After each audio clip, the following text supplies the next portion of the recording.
U.S. military efforts in Iraq. A retired four-star general from Arizona weighs in on American involvement. This is a problem for the locals to solve themselves. Get with it. Form a government in Baghdad, as they're trying to do. Closer to home, an Arizona senator travels the state pushing for immigration reform. When the president acts unilaterally without Congress, then it adds to the mistrust factor, and it makes broader immigration reform less likely. So I hope that he doesn't move ahead. I hope that he'll work with Congress on this. Plus, the last push for the primary election in a little more than a week. This is Arizona Week.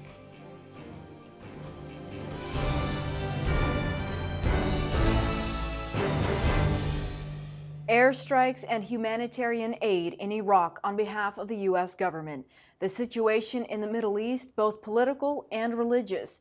It's a crisis the world is watching, including a four-star general and former chief of staff for the U.S. Army under the Reagan administration. General John Adams Wickham, retired from the U.S. Army, thanks for having us out here today. Thank you, Lorraine, for the opportunity to share some thoughts. Let's talk about the U.S. involvement in Iraq right now. Is that a good effort, the way it's going so far? Well, just think about the history. We've invested in that country, in that region, particularly in that country, an enormous amount of resources. The estimate is almost $2 trillion we have invested, and that includes care for the veterans and the lives that we've lost there. So we do have some responsibility to assure that that investment preserves itself and to help the Iraqi people. Now, does that mean we need to go back in again with boots on the ground? No. I think what we can do is encourage, as the president is seeking to do, a more inclusive government in Iraq that brings all parties into the governance of that country, and that I think we can help also elements like the Kurdish Peshmerga, their militia, deal with the ISIS Islamic State of the Levant or Al-Sham, and stop their encroachment and their activity. Let's talk about ISIS. Who are these guys and when did they suddenly come about? ISIS is another name as ISIL, but the same people. These are a group of radical jihadists, Sunni, part of the Islamic faith. The other part is the Shia. But they're Sunni, and they grew out of the Al-Qaeda group in Iraq. And they migrated and morphed into a larger group into Syria, where they've been fighting the Bashar al-Assad there. But actually, believe it or not, the Al-Qaeda group in Syria distanced themselves from ISIS because they said, you are too radical. You are killing people that shouldn't be killed. So that ISIS has sort of morphed back into now Iraq and into the vacuum in northern Iraq. And that's where they've created this so-called state and caliphate with a caliph, a leader, that, believe it or not, seeks to try to unify the Sunni in northern Iraq. But we as a nation, and Europe also, need to recognize that ISIS, or ISIL, is dangerous because of their radical behavior. If we think that women are abused now in the Middle East, if ISIS has its way, they're going to be abused even more. They're going to drive the people of the Middle East back into the Middle Ages. And worse, they might very well export some of their terrorists to the United States or to Europe to bring havoc and maiming here. So we have an obligation to help those modest elements like in Iraq deal with this ISIS group. Does that mean we have to fight them ourselves? No. I think the president is right on target by saying we must not become the Iraqi Air Force or the Kurdish Air Force, but we can help the locals deal with their problems themselves. And we can do some humanitarian work. We can provide weapons. We can provide some weapons to blunt ISIS. But we should not put boots on the ground, and we should not take on another war in the Middle East. The U.S. has been involved in Iraq for decades now. What risk does the country have of continuing to be involved for the next generation or so? The risk for the United States will be there. We have an obligation, I think, as I mentioned earlier, to make sure that our investment of lives and resources in that part of the world was not wasted. So we have an obligation to help there. Number two, we have an obligation to make sure that this radical jihadist element that has grown up in the Middle East, the Salafists is another name for it, very radical element, that it does not morph into a much more dangerous force than Al-Qaeda was and attack Europe and the United States. So we do have some obligation to prevent that morphing process. But that does not mean we need another war. I think we can get involved more politically and diplomatically, the way Secretary Kerry is doing, and the way the President seeks to do. And I think we can help with very surgical military capabilities, help them help themselves. But if we go too far and try to do it all, say, and try to destroy ISIS ourselves, guess what? The locals in Iraq and elsewhere in Jordan are going to say, do our business for us. We'll just sit back. We don't need to be all-inclusive. We don't need to solve our domestic problems. You can solve them all. That's no longer an option. Is the U.S. involvement in Iraq, is that political? Is it strategic? It's both. It's strategic in terms of the region. That stability in the region is important for the world's stability because of oil, the resources that are involved there. Iraq is one of the largest oil producers. Of course, Saudi Arabia is probably the largest, but that may diminish over time. The United States is becoming one of the largest. So it is important in terms of natural resources, but it's also important to diminish the prospect of terrorism destabilizing countries around the world. Terrorism comes out of the Middle East, and it's morphing into, it happened here in 9/11. We know that, coming out of Afghanistan. That's why we went into Afghanistan in the first place. And we've got to be sure that Afghanistan remains a stable place in the future. So yes, we do have a strategic and political interest in maintaining some involvement in that part of the world. Maggie Zanger, professor of practice in the School of Journalism at the University of Arizona and an affiliated faculty at the U of A Center for Middle Eastern Studies. Maggie, thanks so much for being here. Thanks. If you would help explain to people who are watching this program the difference between Sunni and Shia. Okay. These are both forms of the Islamic religion. I equate it, I'm not an Islamic scholar. There are scholars here who could go into great depth. But I see it as being equivalent to the difference between Catholics and Protestants. Okay. They believe in the same God, they have a lot of the same practices, but they do have some minor doctrinal differences, some different practices in how they pray, but not greatly different. Okay. It's kind of become, well, a bigger designation than need be, because it's being used politically, for political manipulation. But generally, from the religious standpoint, they're not that far off. Okay. Now, ISIS, that is a group, is my understanding, that is completely veered off from the Muslim faith, the Islam faith? They would claim that they are good Muslims. They would claim that they are working for Islam and for Allah. But these are people who were kicked out of Al-Qaeda because they're so brutal. Nobody, no Islamic scholar, no legitimate Muslim would claim that these folks are representing them. They are completely off the wacko end. Very, very dangerous. And at this point, are they claiming that religion is why they are acting the way that they do? Yes, they would claim that. They would say they're trying to establish an Islamic caliphate, which is like the old, of days, centuries ago. They would claim that they are acting on behalf of Muslims everywhere, but they are brutal and they have no tolerance whatsoever for other minority groups. And there's a lot of small little Christian and even pre-Islamic religious groups in the area, a lot of different little groups, and they're totally intolerant of these people. A lot of what we're hearing right now in the media is the Yazidis, which is a smaller faction with different religious beliefs, and those are the people who are suffering the most persecution at this point. Right now, exactly.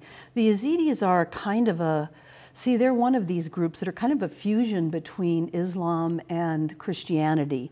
They have elements of both. They are monotheistic. They came out of a lot of these same traditions that Islam and Christianity did, but they have their own beliefs and practices. But because of some of their practices, these Islamic State fighters are claiming they're infidels, they're apostates, and that they all should be killed. They're a very small group. I've been to their main center in Lalish in northern Iraq. And they're just, they're just a small group of people who have been living like this for centuries and practicing their faith, and have survived all these years and are now just being horribly persecuted by Islamic State.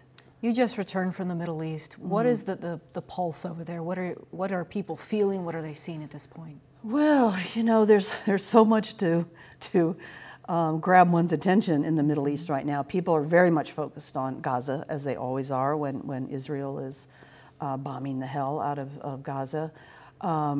There's a lot of talk about that. I was just in Turkey where they just had elections and they re-elected for a third term the same Islamic party that has been, it's a moderate Islamic party so far in Turkey. So people have been very focused on that in Turkey. People are very concerned about Iraq. Very concerned. They're very concerned about ISIS because it has crossed these borders, it has moved so quickly, and in particular because they have all these resources that normally these small groups don't have. When they took the city of Mosul, this is like taking Phoenix. I mean, they have all the equipment, the weaponry, the banks, the money in the banks. They have all these resources now that normally these small radical Islamic groups don't ever get their hands on. These guys have a lot of it, and this is why they're so very dangerous right now. They're very advanced, and that's part of the work you're doing there as a journalist as well, and bringing that back here to the university. Talk about that role of journalists right now at this point. Oh, it's a hugely important role. This has been a very confusing situation. It's a very dangerous situation. It's very difficult for journalists to operate there. It's very hard to understand really what's going on because, I mean, it's hard to deal with these guys. You can't, spend a whole lot of time with them, although some journalists have gotten in and are talking, in the middle of ISIS and trying to report out. Others are covering the humanitarian crises quite well, but it's a very confusing situation. There's many players and making it extremely complicated between Syria and Iraq, and then Turkey is a part of this, Iran. This is truly a regional conflict and a regional issue, and I think journalists are doing their best, and in some ways, and some are doing some very good reporting.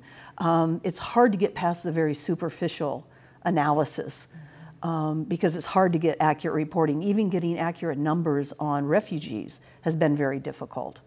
It's hard to know who to believe. The UN says 40,000 Yazidis. Suddenly the Obama administration's going, oh, it's all okay now, it's all better, we sent in a team and they say it's fine. Who do you believe? It's really hard to know, and there's never enough journalists on the ground in this kind of situation. Okay, Maggie, thank you so much for your analysis. Very informative. Appreciate your time. Maggie Zanger. Thanks. To much different news now, just more than a week to go until the primary. Joining me to talk about some of the hotly contested races are Mike Sunnock, senior reporter from the Phoenix Business Journal. He joins us from Phoenix. Also, Christopher Conover, my colleague here at Arizona Public Media. Gentlemen, thank you so much for joining us. Let's get right, Mike, to the Republicans. 6 of them vying for that nomination there. You see some clear leaders at this point. Yeah, Doug Ducey, Scott Smith, and kind of Christine Jones are at the top of the ballot there. But there's still a lot of undecided voters out there. The polls that have been done, and there's not a lot of independent polling out there, all show Ducey with kind of a slight lead, but there's at least 20-some% or more voters are undecided still. So there's not a lot of clarity yet, even though you kind of have a top tier and a second tier. Christopher, who do you think are some of the major leaders at this point? Mike hit it exactly. Those are your 3 leaders. Ducey, poll after poll, does seem to have a slight lead. Smith is catching up. I've seen polls that have Smith ahead of Jones. I've seen polls that have Jones ahead of Smith, but it's all very close. What's interesting is right before Smith started his move up, which was just a couple of weeks ago, undecideds were at about 50% a lot of the polls. It's still a big number. It's still in the 20s and high teens, but as that number has gotten smaller, the undecideds, Smith has begun his move up. So it's interesting to see. Scott Smith, former mayor of Mesa, getting some pretty hefty endorsements recently. Maybe some people wondering if he can compete with the endorsements like Doug Ducey and Christine Jones are getting. In this race, Smith got Governor Brewer. Ducey wanted Governor Brewer. Everybody wanted Governor Brewer, but Ducey was really courting the governor, and Smith ended up getting him. That was a huge feather right when he needed it as they closed in kind of on this last month of balloting. Mike, what do you think when it comes to those endorsements? How important are they in a race that's this close? I think there were 2 major endorsements in this primary. One was Governor Brewer, which went to Smith over Ducey. The other one was Sheriff Joe Arpaio up here, who's popular with a lot of older voters, a lot of conservatives. Christine Jones had kind of courted that endorsement, and it went to Ducey. The one thing about the Brewer endorsement was it came late. She endorsed Brnovich and some other folks in some other races before early ballots went out. She waited basically till the last second to endorse Smith. And it was kind of a life preserver. There was a lot of business folks up here trying to get Smith supporters to switch over to Ducey, and then this endorsement came from the governor, which was a big help for Smith, but it's kind of coming a little bit late. And what comes with that endorsement is Brewer has a PAC, and she's pledged money. She's not just holding one news conference saying, this is the guy I think should be my replacement, essentially. But she's out taking her money and putting it behind the Smith campaign and appearing with him at multiple appearances. So she's all in on this one right now. Other candidates, though, Ken Bennett, our Secretary of State, also Andrew Thomas and Frank Riggs. How far below are they at this point, Christopher? They are all noticeably below those top 3, but as we've both mentioned, with that many undecided, somebody could still make a very interesting run. If you divide the 100% of voters by 6, you get about 17% is what you would need in theory to win. So with that many undecided, it's not going to take a lot to win. Those 3 may not be able to beat the momentum of the top 3, but they certainly could make it interesting. Everybody is predicting that this race will come down to the end and could be pretty close. Mike, do you agree this could come down to the wire? Yeah, Andrew Thomas in particular, a former Maricopa County attorney, an ally of the sheriff up here, very anti-illegal immigration, could bite into some of the more conservative top-tier candidates such as Ducey or Jones, and that could help Scott Smith, who's the most moderate person in the race there. So you could see one of those lower tier candidates actually, playing a role in who wins. The thing about this race is everything's kind of split. Conservatives are kind of split between the candidates. The business community is kind of split mostly between Ducey and Smith. And so there's not a lot of clear lines of who's going to line up where. Ducey has a lot of endorsements. Kathy Herod, who kind of wrote the 1062 bill, John Kyle, but also Smith's endorsement by the governor, kind of solidifies him at least in the top tier. Christopher? And there is a fear in talking with political scientists about this race because it is so wide with 6 people that a lot of people will just, there are nuanced changes between policies amongst the six of them. And some people may throw up their hands and say, forget it, I'm just going to wait till the general and not come out and vote. So turnout could be a big factor in this race. Okay. Before we go, let's talk about John Huppenthal, Superintendent of Public Instruction here in Arizona. Some controversy over his stance on Common Core, which was known as Common Core, but Arizona's college and career ready standards. Where do you see that race leading right now, Mike?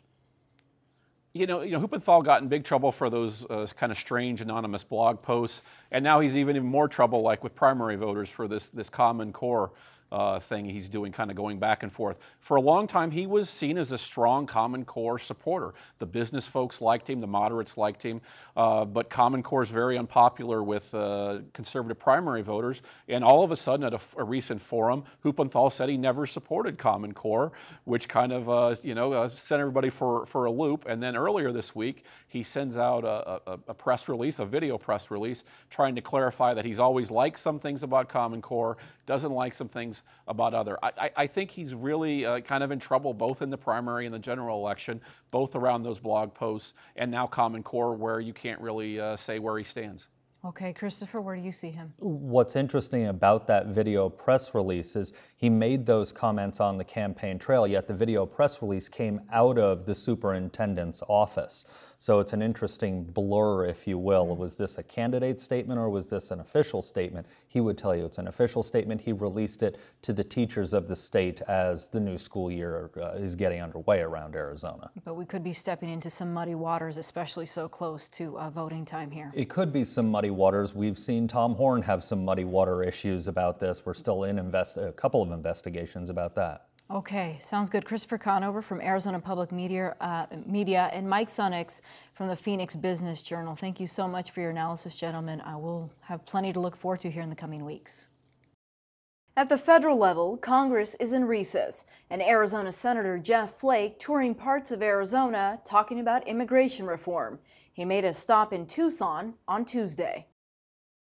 The unaccompanied minor issue in general is the smugglers are able to go home and report to Guatemala, El Salvador, or Honduras that it worked, that you get your child across the border, they're home free. That's the message that's been sent, and we fear that as long as these kids are released into the care of sponsors, when HHS bears no responsibility or isn't even authorized to ask for the immigration status of the sponsor they're turning the child over to, then we're going to have problems. One of the first groups of children who were given a notice to appear in court, the court date came. There were 20 that were supposed to appear in Dallas, and only 2 of 20 showed up. So 18 did not, and we fear that that's going to be a pattern. Are you concerned that this then is going to continue to maybe fuel that backlog of immigrants who are waiting in line to go through the process legally? Well, it'll have a number of issues, a number of problems. Obviously, when you have issues like this, it makes the quest for broad-based immigration reform that a lot of us are committed to, certainly myself and Senator McCain, it makes it more difficult just because people will say, well, we got to deal with these issues before we address the broader issue. And it makes it difficult to move ahead. Plus, when you see problems like this getting better, there's a trust factor. Is the administration dealing with this adequately? Should we give them the responsibility to implement a much broader program? And so there's not a lot of trust. It makes immigration reform more difficult. But in my view, this is a crisis. We ought to deal with it separately. We ought to deal with it quickly. More resources are required, but we ought to do that and then get to the business of broader immigration reform. There's some speculation the president may act with executive order on this issue. What is your thought on that? I hope that he doesn't. I hope that he'll work with the Congress. Whenever he does, that creates confusion as to what our immigration policy is. That kind of confusion has not helped the situation right now with unaccompanied minors, because that confusion is marketed by the smugglers to, hey, if you get here, you're home free. And when the president acts unilaterally without Congress, then it adds to the mistrust factor, and it makes broader immigration reform less likely. So I hope that he doesn't move ahead. I hope that he'll work with Congress on this. Our concern is that although the president, the vice president, the Secretary of Homeland Security, the administration in general is saying the right things, that if you send a child here, they won't be able to stay. It's not likely that they will have an asylum claim that will allow them to stay. Those words are fine, and that may be helping to stem the tide a little right now, but far more important than what the president and the administration says is what it does.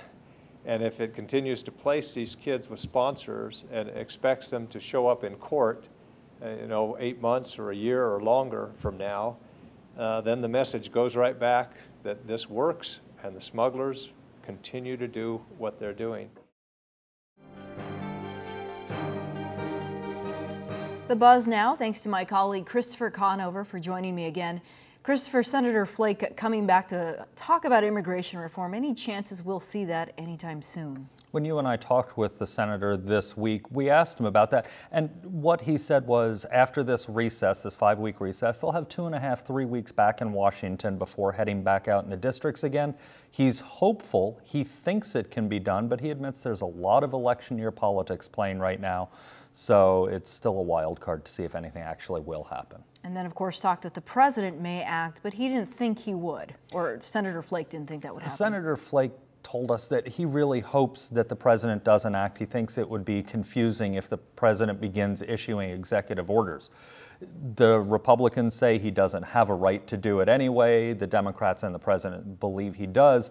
So it would be an interesting legal argument, if nothing else, if he does act.